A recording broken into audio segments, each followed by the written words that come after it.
assim, base da literatura.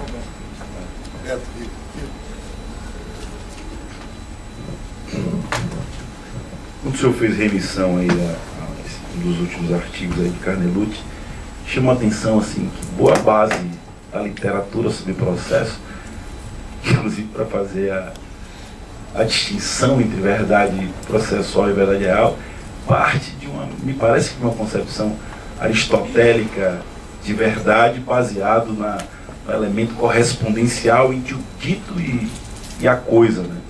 Boa parte é assim. E aí o senhor está me dizendo o seguinte, que Carnelutti já faz uma observação sobre a fragilidade da verdade, mesmo numa perspectiva de verdade no sentido contemporâneo de pós-giro linguístico, é isso? Então, quer dizer, o que aumenta então o fracasso da compreensão dessa literatura atual, né? Parece, é isso? É isso mesmo. Tem nada mais para botar. Exatamente isso. É isso mesmo. O que é mais interessante disso é que, percebam, esse texto é de 65. Não é de ontem. E se você pega o Carnelutti, que eu vou trabalhar ali de lá em 26, 19, sei lá, basicamente de 26, estamos falando de 26, não, estou falando de um Carnelutti de 65, que significa dizer, tem estrada rodando aí, tinha que ter lido isso, tinha que ter descoberto isso, tinha que ter falado disso, não é? Mas claro, aqui o que tem, escutei mesmo o que eu vou falar agora, aqui o que tem é, por trás disso, isso é uma matéria que vai muito adiante, se eu comentar eu não saio mais, mas o que tem é que foi paulatinamente promovendo uma cisão na periferia, naturalmente, mais do que no centro, uma cisão da dogmática com a propedêutica, da dogmática com a filosofia, da dogmática com as outras disciplinas. Tanto que isso no ponto das faculdades é um ponto, no momento. Relação do direito penal com os outros ramos do direito. Relação do processo penal com os outros ramos do direito, no qual como os professores passam é assim uma frase para cada coisa, para dizer que tem uma relação, e a impressão que você tem é que o direito é o centro, o resto é o resto, e aquilo não tem nenhuma importância. Agora, isso, de uma certa maneira, na estrutura da didática do ensino do direito, criou, digamos assim, uma espécie de cisão, como se fosse nós aqui e eles lá. É por isso que eu disse quando comecei esse negócio, eu vou falar um pouco de alguma coisa de processo penal que diz que a filosofia, e que sempre foi um fardo para mim, porque desde sempre para mim, sei lá, desde sempre, porque eu fui estudar filosofia já quando eu estava na faculdade, mas desde sempre para mim, a minha especialização em filosofia foi aí, desde sempre para mim foi um fardo carregar a hipótese de que eu era professor de filosofia e não de processo penal. Puta que pariu, como é que você pode fazer processo penal sem falar disso? Porque aqui, quando eu digo, aqui está o pulo do gato, puta merda, é porque aqui é o que se deve ensinar. Isso é que eu preciso dizer para os caras. Porra, velho, tu tem que aprender como trabalhar, como um advogado trabalha. Como você trabalha, velho? Como é que você vai trabalhar? É por isso que o cara é duro, faz prova de X e não sei o quê. Mas depois o nego vem agradecer, para dizer, porra, você me ajudou. Você me fez estudar outras coisas. Você não me deixou que eu estivesse confortavelmente sentado no saber daquela bosta, daquele livro que dizia que era tudo colorido, tudo cor-de-rosa, tudo bonitinho, tudo encaixava. As coisas não encaixam, velho, elas não encaixam. Nós todo dia, você olha e diz, mas isso é um absurdo. Mas se é um absurdo é porque está desencompassado. Uma coisa está fora da outra. Como é que você reconhece que tem um absurdo, mas não se dá conta de que se trata do absurdo?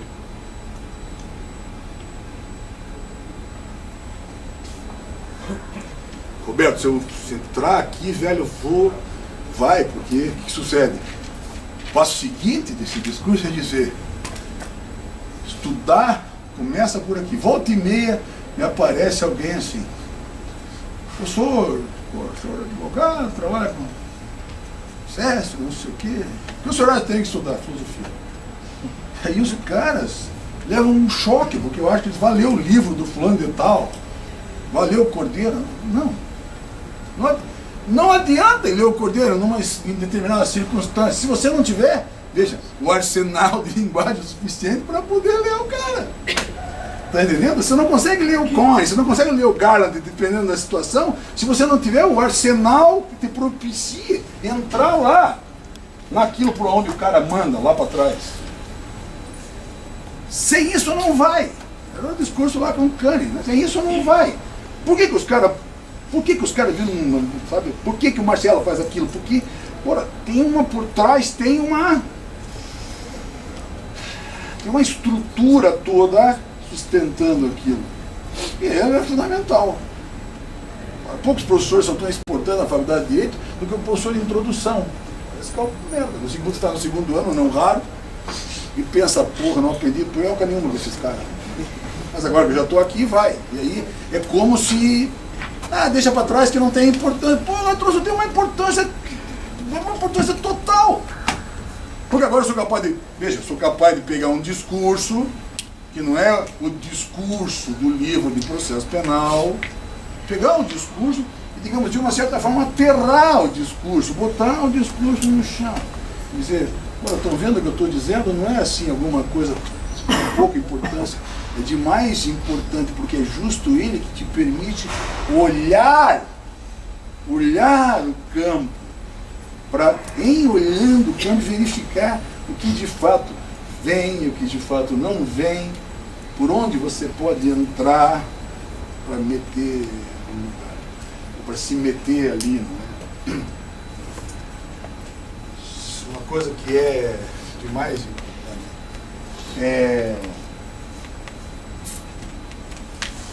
essa estrutura, em sendo uma estrutura racional, é uma estrutura que faz o quê? Aquilo que eu, sem falar muito disso, disse há pouco. Ou seja, de que é na cadeia dos significantes que você constrói, digamos assim, aquilo que é de verdadeiro, que aqui é possível encontrar. Às vezes estou na sala do escritório, entra os sócios para dentro da minha sala, assim, doido da vida. E aí, invariavelmente, quando depende da situação, mas invariavelmente quando vem dizendo, é absurdo fazer isso, a pergunta que vem é, mas tinha linguagem outra para poder dizer diferente disso? Porque se não tinha, o que vem de linguagem de quem não tem linguagem? Uma outra linguagem, já que a sentença tem que vir. Então o que é preciso fazer é justo pensar em face dessa não linguagem que se tem, que se constrói a partir daí para poder desautorizar aquela fala da sentença que está ali. Ou seja, como é na cadeia de significantes que isso se coloca, veja que interessante, que se leva a partir da própria cadeia de significação. Então, a partir de um significante primeiro, que se coloca, esse significante primeiro é aquilo que vai remeter, estou aproveitando que estava embaixo antes, teria que fazer esse negócio mais bonitinho, assim, não é? Vai remeter a outro significante, que remete a outro significante, que remete a outro significante, que remete a outro significante. Ou seja, são as cadeias de significação, vamos dizer. Significante e remete. Quando você fala, você encadeia as palavras, é um mandando para o outro. Agora vejam, a linha é a linha que se tem a respeito daquilo que se diz. Denúncia, a imputação, o que se disse é a imputação. Ela vai encontrar a imputação, que já é o que se diz sobre a coisa, não é a coisa, ela vai encontrar uma determinada cadeia de significação. Agora vejam, essa cadeia, eu estou mandando assim, para ficar expressiva, mandando um determinado sentido. Claro que o sentido varia conforme a significação que você der. São infinitas as possibilidades que se colocam, por quê? Porque essa cadeia de significantes, sim, tem como pressuposto a linguagem que se tem e o sentido que se dá. Mas é sempre um sentido que se trata. Por isso a hermenêutica é tão relevante. Por isso que quem faz hermenêutica, em geral, acha que pode dizer tudo. Né? Por quê? Porque quando você faz hermenêutica, ou seja, quando você faz teoria da interpretação, a interpretação ganha um significado tão grande, porque se é de linguagem que se trata, aquilo que na cadeia de significantes se produz é, para aquela situação, a verdade. Quando o Roberto disse, faz a diferença entre a verdade, vocês viram que eu nem falei disso, né? A verdade material para a verdade processual. Eu tenho um texto meu, que está ali, aquele do Rio de Janeiro, que é discutido com Hassler para dizer, nem disso é possível dizer numa infinidade de situações. Não é?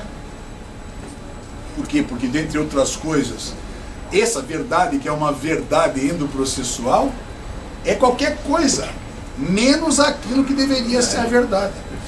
Ou seja, o que se construiu, que não raro é completamente outra coisa daquilo que devia ser. É por isso que tem gente que é condenada sem ter participado do crime. Não fosse também por isso que de repente alguém se libera para dizer, bom, mas então nós podemos fazer um acordo sobre a pena para o cara ser punido por aquilo que se não está atribuindo. Não vou nem antecipar o que eu vou falar no último dia, porque lá é justo para poder vir aqui no Arsenal e dizer, lembram quando eu falei daquilo? É disso aqui que eu estou falando. Por que plea bargaining assim não se deve admitir?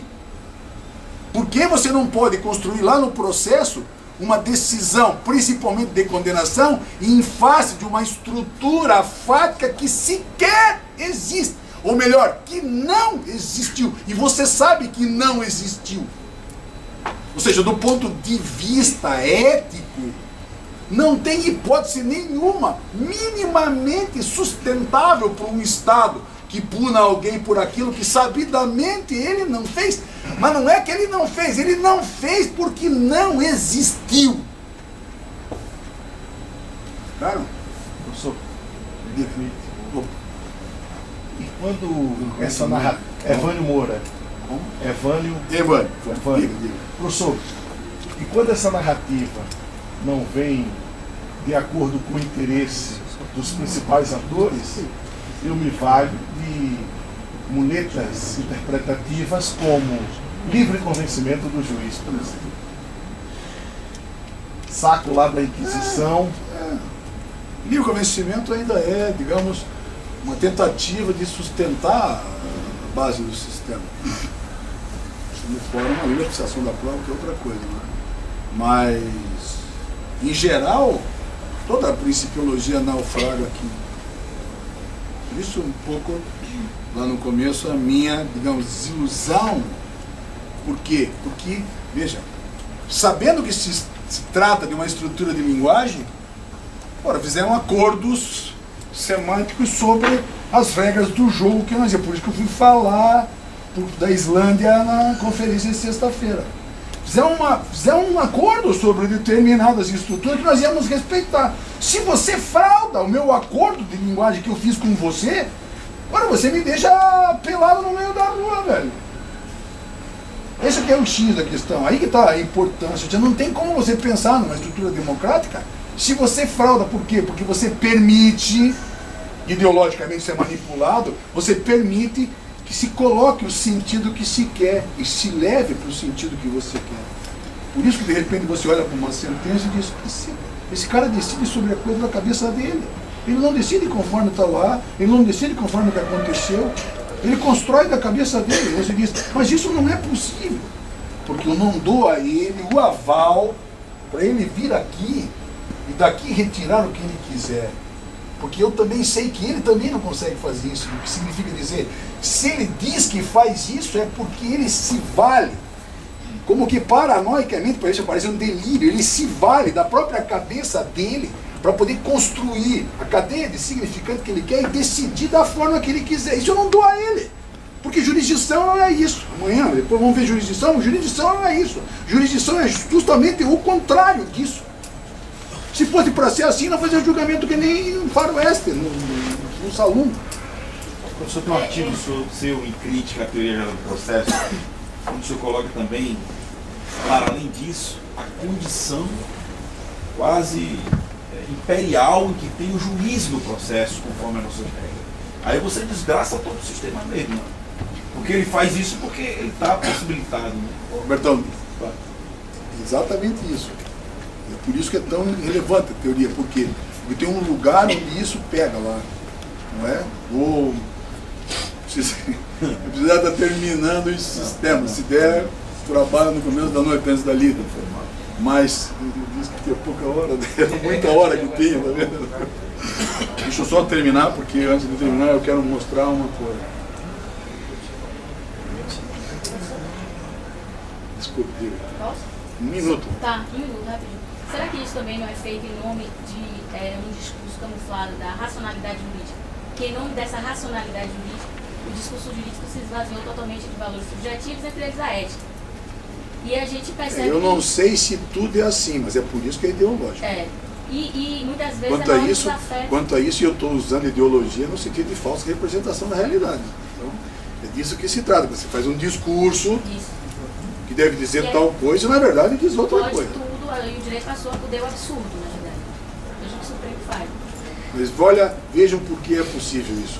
É possível porque a estrutura é assim. Então, para quem não consegue observar, ou para quem não trata assim, sei lá, está entendendo?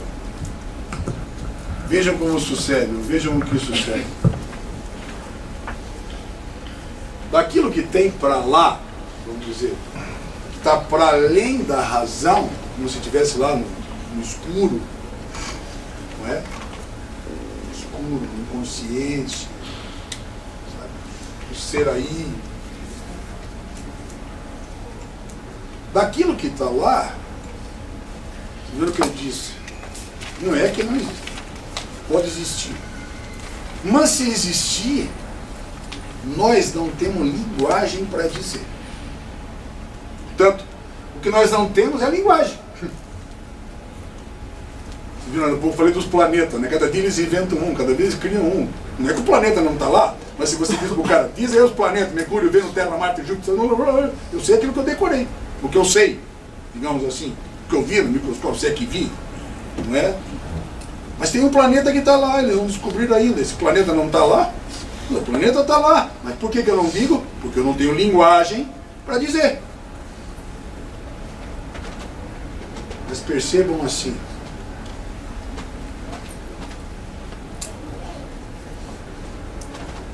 E que pese, alguns já tenham falado, desculpa, eu vou na matriz do problema. Eu vou onde a coisa pega para valer. Apesar de se falar muito, de alguns já terem falado, até hoje ninguém disse o que é Deus. Posso usar 1000 exemplos. Eu estou indo num lugar que não tem tempo. Ninguém disse o que é Deus.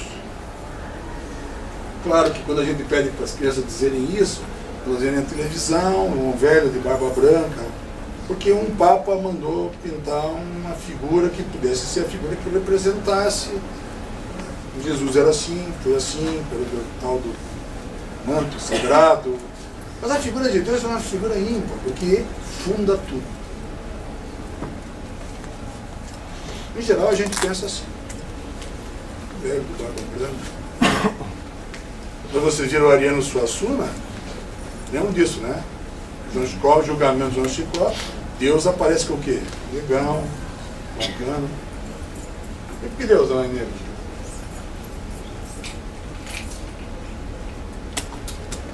Por que é possível, veja, por que é possível criar, hipóteses assim? Me digam, um velho de barba branca, um negro, imagina que na China deve criar um cara de chinês. Por que é possível criar? Veja, está todo mundo falando do mesmo Deus. Ninguém está de sacanagem. Normalmente quem faz isso é quem tem muita fé, tem muito... Mas por que fala aquilo? Por que faz aquilo? Por que mete lá uma representação? Por que mete lá uma figura? Por que mete lá um significante? Ainda que seja esse significante Deus, que é o significante primeiro.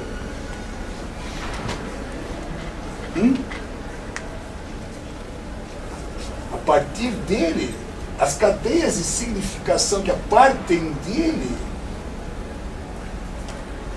Hoje, para nego do ministério da puta que tem dentro do cacete aí, vai fundar geografia, vai fundar geologia, vai fundar sei lá o que diabo que eu carrego e faz. Veja, isso não tem nada a ver com fé, tem a ver com burrice. Isso não tem nada a ver com fé, tem a ver com burrice. Fé é alguma coisa ou outra. Fé temos nós. Ou você acredita em Deus, ou você não acredita em Deus. Eu respeito que você não acredita e você respeita que eu acredito. Vamos dizer assim.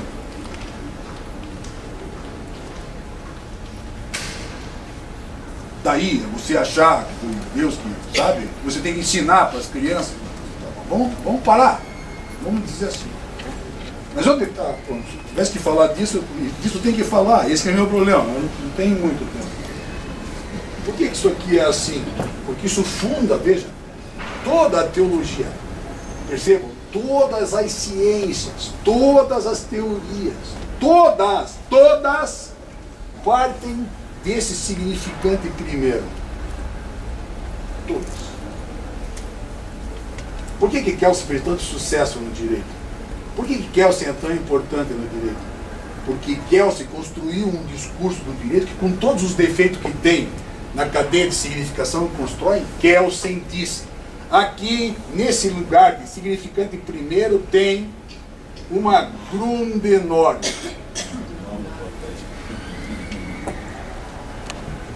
Tem uma norma hipotética, não é constitucional, é uma norma hipotética.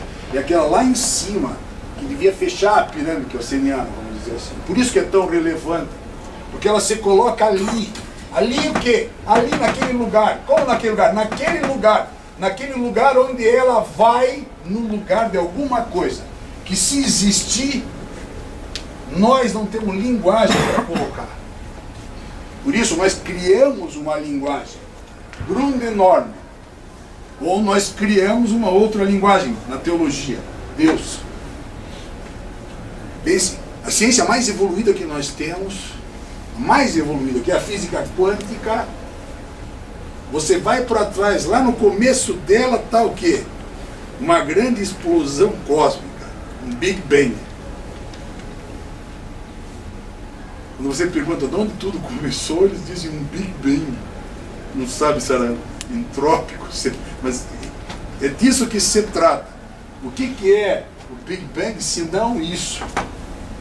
Veja, um significante primeiro, uma palavra primeira, que se coloca ali, para partir dali, se puder, dentro do arsenal de linguagem que se tem, criar as cadeias de significação suficiente para dar conta de um determinado espaço da vida, iluminar um determinado espaço da vida. Se você pode não fazer isso, como nós não fazemos, mas se você puder pensar o Nilo Bruno, lá no livro dele, mas principalmente naquele da sentença, o Nilo chega a dizer isso. Se nós pensarmos o direito penal e o processo penal a partir estritamente de Kelsen, tem que voltar para discutir, rediscutir esse lugar da norma fundamental. Agora, por que isso é importante? Por que isso é importante? Porque, veja, como o que nós temos para colocar aqui é o que está para além da linha, é o que está lá para aquele lugar escondido, está lá para aquele lugar escuro, está lá para aquele lugar onde a razão não penetra, né? Está para lá da linguagem que nós temos. Nós somos obrigados até porque nós não somos burros, né? Pensando, nós somos obrigados no que nós imaginamos possa ser o que está lá, nós somos obrigados a expressar por uma determinada palavra que nós colocamos no lugar daquilo que estaria lá. Isso que como palavra nós colocamos aqui, para a partir dessa palavra fundamental se encadear as cadeias suficientes para expressar ou para iluminar um certo raio da vida. O que nós colocamos aqui chama mito. São os mitos. Senão, as palavras se colocam no lugar daquelas que, mesmo que existindo, nós não temos para dizer. Por isso nós dizemos Deus. Se nós não temos como dizer, a gente, para poder dizer, a gente coloca lá e a partir dela a gente...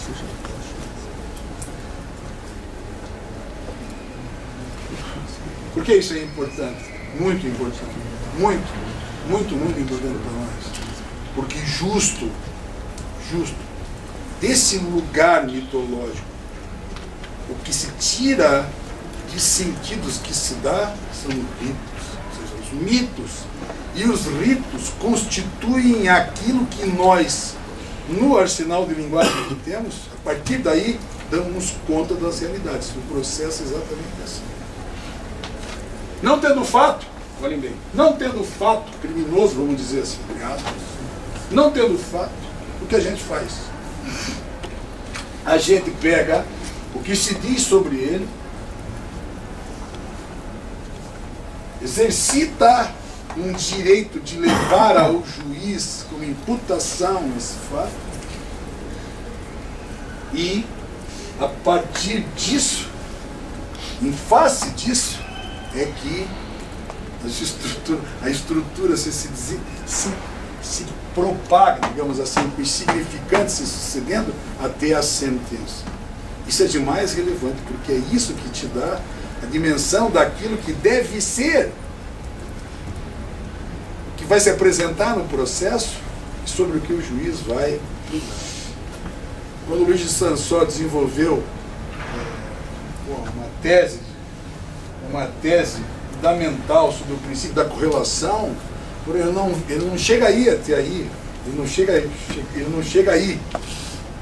Mas o que ele faz é, diante da estrutura da modernidade, dizer que a estrutura dos direitos e garantias fundamentais cobram que a correlação seja expressamente mantida de modo tal a que se não escape daquilo que era a matriz com a qual se trabalhava. É por isso que você fica impactado quando vê o que nós estamos vendo, não é? Das variações que se faz. Variação contra o fato, variação quanto ao direito. Fato e direito escorregam, não é? Resbalam, porque percebam, em-se tratando de um mito, esse significante primeiro, ou seja, aí também está a linguagem, é possível manipular. Por isso que a questão aí, vejam, na religião é uma questão de fé. Por isso que você não discute esse negócio, porque é de uma questão de fé que se trata, não é? Mas na ciência é complicado.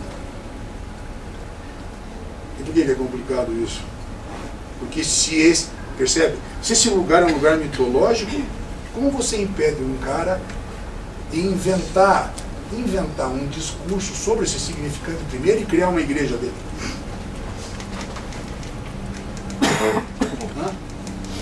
Como você impede?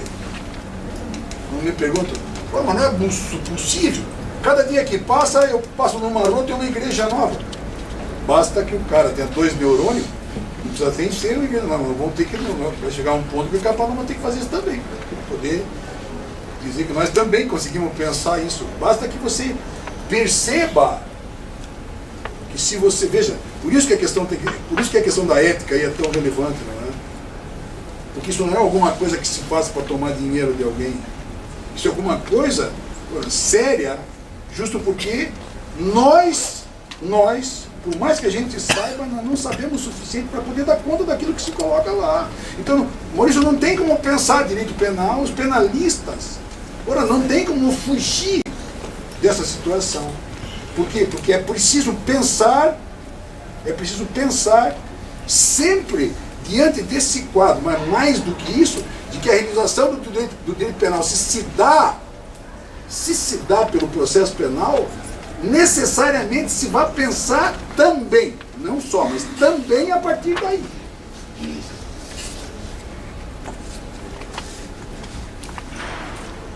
Ou seja, aquela mútua relação de complementaridade funcional de que o Figueiredo Dias falava, e de que é extremamente relevante, ou seja, de que a sanção só se realiza através do processo, vai embalada por um lugar excepcional que é justo este. O lugar de que o que vem para o processo, lá da estrutura material, lá do direito penal, o que vem para cá é sempre uma estrutura de linguagem.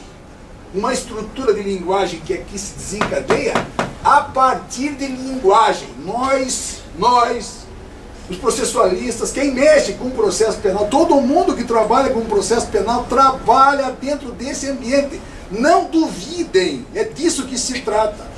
Por isso que é tão manipulado, por isso que é tanta sacanagem, por isso que cada um diz o que quer, por isso que qualquer juiz medíocre diz qualquer coisa, por isso que o cara, se for inteligente, se dá conta de que está jogando.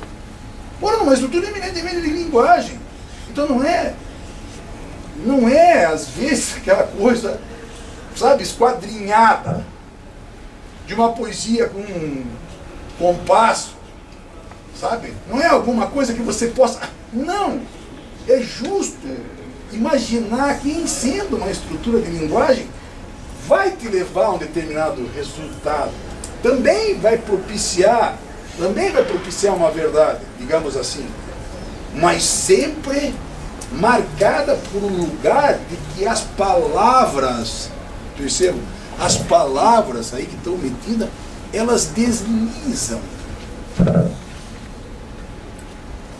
Como se você não conseguisse aprender, porque as palavras, elas deslizam. Elas vão ganhando o sentido que a cadeia de significado vai colocando, velho. Sabe, disso, o que nós não podemos fazer é fazer de conta que não existe. É como se você precisasse saber disso para poder estar preparado para trabalhar nas causas. A coisa não é tão...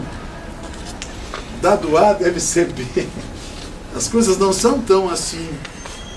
Não são tão quanto nos fizeram aprender que seriam assim. Não, elas não são assim. Elas não são assim. Portanto, se há um deslizamento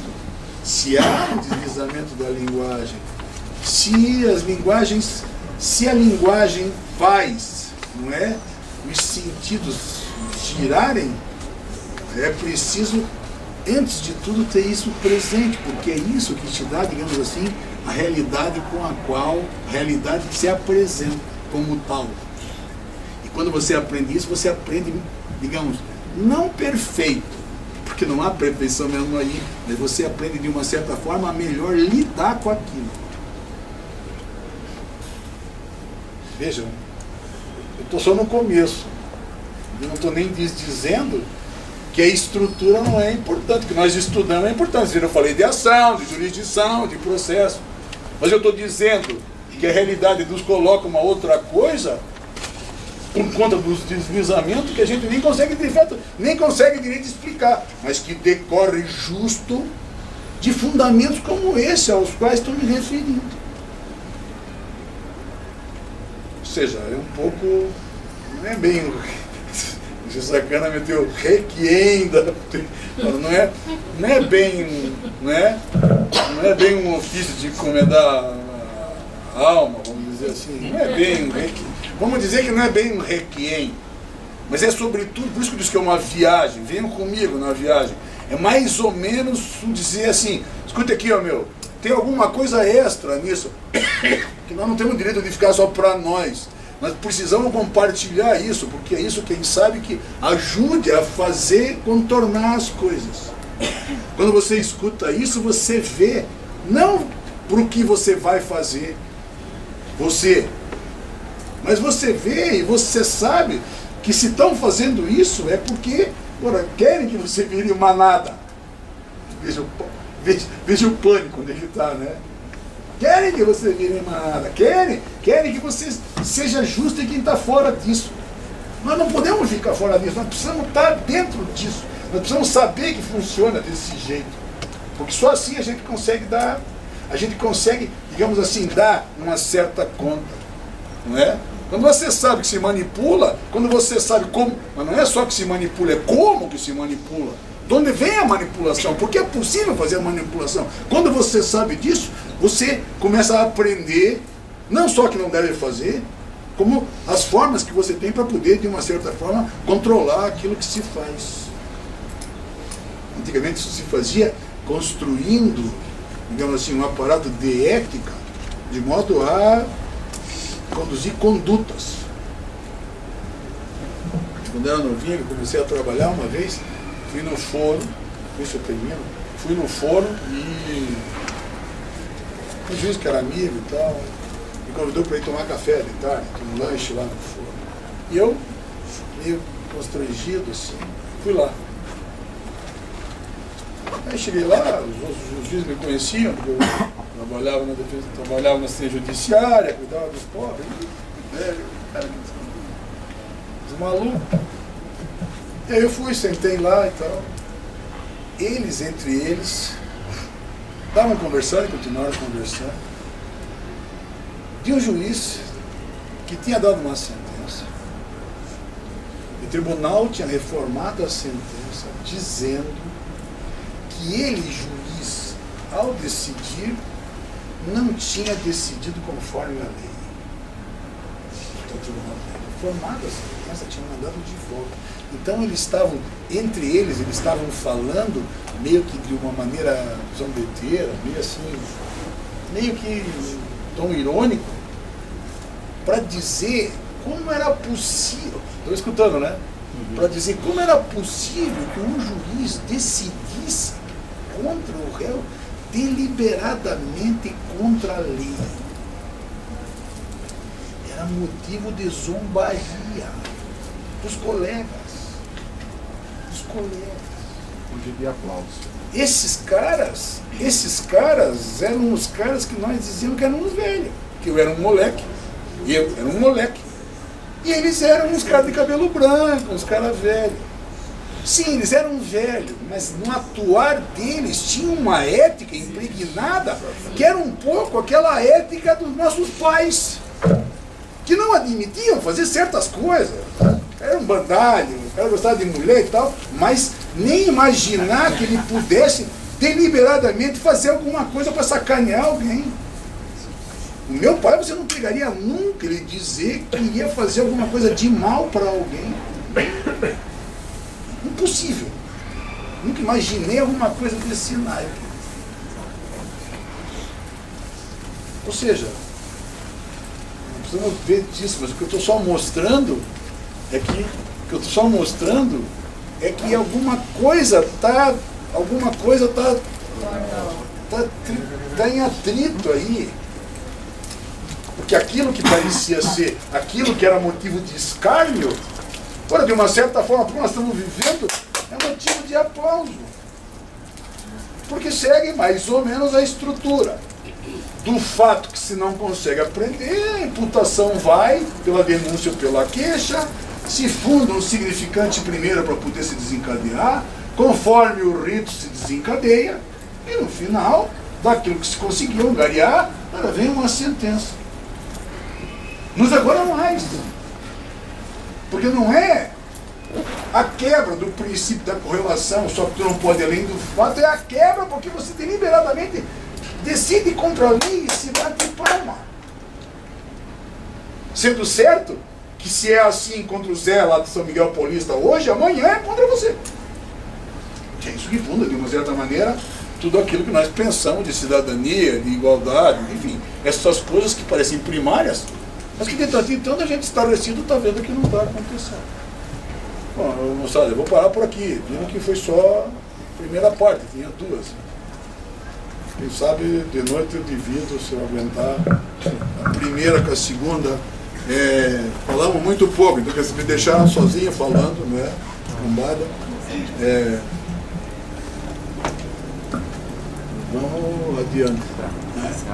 Espero que tenha sido útil. Isso, claro, vocês viram, fiz uma concentração, já fiz um curso de doutorado no qual metade do curso foi isso que eu falei aqui, 3 horas. Foi o que eu disse, eu estou fazendo um esforço para ver, para dividir e compartilhar com vocês. Então, por favor, considerem isso. Eu não duvidem, é muito importante, de fato. Quem quiser ir adiante seriamente em processo penal, precisa, imagino, começar por aqui. Essa é a primeira parte da base. A segunda parte eu começo às 7 horas. Isso, daí então nos reunimos aqui de volta às 19 horas. E aí até a gente poderia discutir isso, depois se a gente, começando às 19, consegue ir até o final, para não ter que fazer intervalo e voltar, porque depois vai ficar mais longo ainda. Vai ter um vídeo muito bom para já conseguir conduzir. Então, vemos aí às 19 horas aqui na Lagoa.